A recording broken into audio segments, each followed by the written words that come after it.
একটি প্রাথমিক বিদ্যালয় প্রতিষ্ঠার জন্য নিজের শেষ সম্বল 1.5 বিঘা জমি দান করেছেন গাইবান্ধা জেলার বাটিকামারী চরের হায়দার আলী। অভাবের কারণে নিজে এসএসসি পাশ করতে না পারলেও তিনি চান চরের মানুষ শিক্ষায় এগিয়ে যাক। মোস্তফা মল্লিকের আরো একটি রিপোর্ট। গাইবান্ধা জেলার বাটিকামারী চর, পাশের কামারজানি চরের এক অংশ ভেঙে গেলে স্কুল সংকটে পড়ে এলাকাবাসী।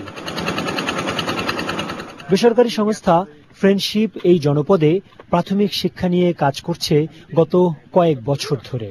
এই সংস্থার অনুরোধে নিজের জন্য থাকার জায়গা রেখে সবটুকু জমি স্কুলের নামে লিখে দেন মোহাম্মদ হায়দার আলী।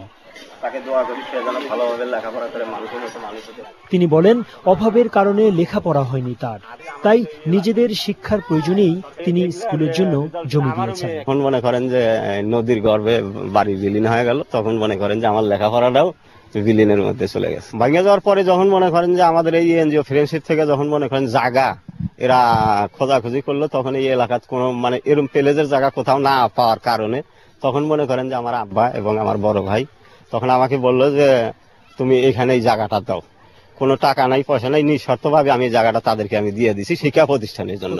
50% জায়গা, মানে 1.5 বিঘা। জি, এখন মনে করেন যে এখানে লেখাপড়া করতেছে ছেলে মেয়ে এই এলাকার, আমারও মেয়ে লেখাপড়া করে।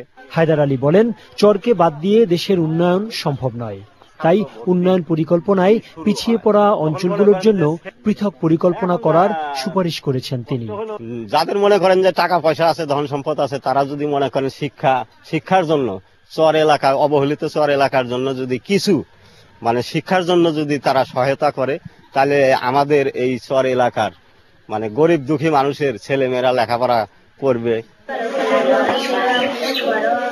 হায়দার আলীর দেয়া জমিতে স্থাপিত ফ্রেন্ডশিপ প্রাথমিক বিদ্যালয়ে এখন লেখাপড়া করছে 600 শিক্ষার্থী।